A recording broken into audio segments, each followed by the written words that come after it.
And with that, for the first time in 2 weeks, it's time to Tin Chat. He's Mike Maahs. I am Justin Prince. Mike, it's great to see you. I missed you. Yeah, it was unfortunate they weren't able to get together last week, but duty calls evidently. But we are back, and TinCaps are in the middle of a 6-game series with West Michigan on the road, and they've taken 2 of those 3 games, the first 3 games thus far.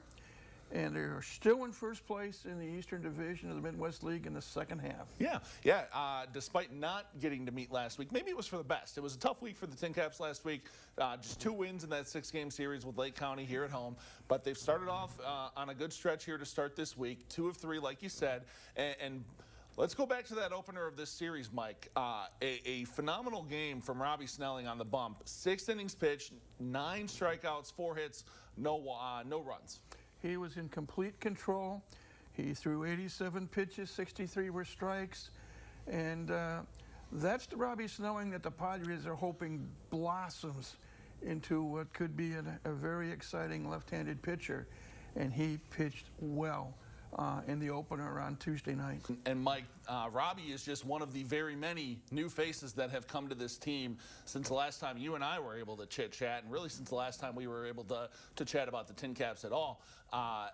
5 guys called up just right after the Major League All-Star break. Obviously, Jackson Merrill, Marcus Castagnone, Adam Major, the big 3 really out of that one. Ryan Berger, a well-deserved promotion as well, but 5 guys called up to Double-A, and we've seen a little bit of an adjustment period, but we have seen some guys that maybe were overshadowed a little bit by the Marcoses and the Jackson Merrills start to step up a little bit, haven't we?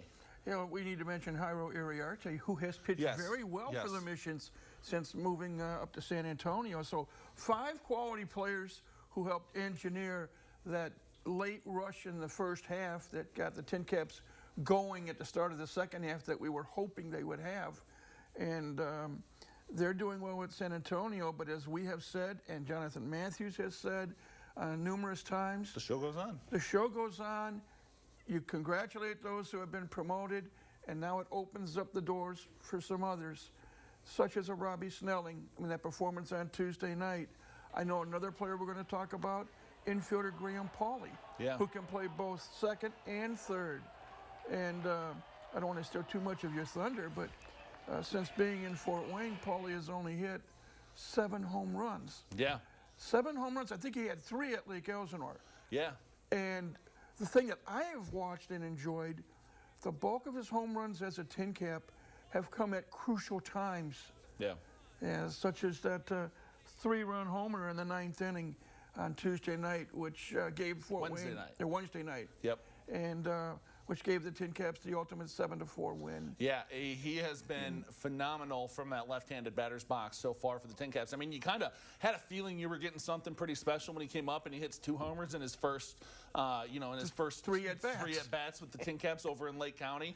But yeah, 233 average, 7 homers. He's only played in 24 games with the TinCaps so far. One of those guys that got called up and just has continued to help motor this TinCaps offense forward. And defensively, again, it seems to be the rule rather than the exception nowadays in minor league baseball. You try to produce players that can play multiple positions, like a Lucas Dunn. And you mentioned Lucas Dunn, Mike, a guy that can play all over the field for the TinCaps. We've seen him play third. We've seen him play second. He's played a lot of outfield for the TinCaps this year. In fact, he had a home run or saving catch the other night in the series opener against the Whitecaps up in West Michigan. But the guy, Mike, in his second year here in Fort Wayne, really starting to figure some things out. He started the season off a little bit rough. I believe his average dipped to just over $150 at one point or something along those lines. It is now up to 254. He is scorching hot here in the month of July. At one point, he was hitting, I think, almost 380. I think it's about 354 right now. But he has come to life with the bat and been just one of those solid players that the TinCaps have needed, especially with the guys called up. And he's been one of those guys that I feel like has been a little overlooked on this team, too. 7 home runs, 42 runs batted in. And he's also 12 out of 15 in the stolen base department. We're talking about the offensive numbers. We have to go back and, add in the fact that he can play literally every position except for chief cook and bottle washer. He's played first, he's played second, Yeah, he has. played third, he's played left, he's played right. I'm trying to think, I got to go back and double check if he's actually played one time at short this year. But he can play all the positions in the field. I bet he could pitch if he has to as well. But I think about Lucas Dunn, and he worked his tail off, and he had 4 years of college experience at the University of Louisville. I think about Graham Pauley, who played in the ACC at Duke. Yeah. I think of Nathan Martorella, who played 3 years at Cal Berkeley. And what I see in all three of those players is the way they approach an at-bat. Martorella is the master thinker. Yeah, he is. And he adjusts by the fly. And then you look at the other two, Paulie and Dunn, they also have a plan going up. Yeah, and you can tell, Mike, that they were college guys too. They are guys that have obviously played a lot of baseball. You know, they are 21, 22, 23-year-old guys that, you know, played that college ball, got that experience at that level, and now it is starting to pay some dividends, and hopefully that means a quick rise through the rest of the system here moving forward. And you can't tell me that the Padres aren't keeping an eye on them, because they could certainly use some help in all areas. Yeah, they absolutely could. Couple games left up in West Michigan for the week, Mike.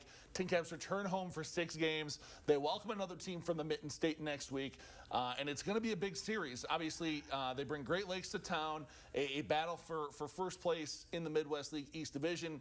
Obviously, though, Great Lakes still has, you know, the first half locked up, so they're out of the playoff picture regardless for this half, but still big games for the TinCaps to be able to hold on to that top spot. The Loons are struggling a little bit right now, too, because they are taking on Dayton this week, as the TinCaps are over in Grand Rapids. And the Dragons coming into play today, hottest team in the league. They've won 6 in a row. They're 1 game behind Fort Wayne in the second half Eastern Division standings. And they have taken the first 3 games of the series at Great Lakes. It's the first time all season long that the Loons have lost not only the first 2, but the first 3 games of a series to anybody at home or on the road. So Great Lakes is going to come in with a chip on their shoulder. Yeah. And a big series, obviously, just in terms of the TinCaps, you know, have a chance, Mike, to really kind of start to separate themselves. If they can, you know, take a few games, obviously, up at West Michigan for the rest of this weekend, but also if they can take, you know, 4, 5, maybe all 6 from Great Lakes, you know, God willing. The key for this ball club for the rest of the year, all remaining series are 6-game series. Yeah. So the goal in the clubhouse, I would think, one of the major goals, win the series. That means win 4 out of 6 in each series. You do that, you're playing 667 baseball. You're in the division lead right now. Continue to win series, and I think they got a great shot at getting into the playoffs for the first time since 2017. Yeah, looking forward to getting back to the ballpark next week. That's going to do it for another edition of TinChattin, though. As always, he is Mike Maahs. I am Justin Prince. We're going to be back same time, same place next week. Elijah and I are going to be back with more in the locker room right after this break.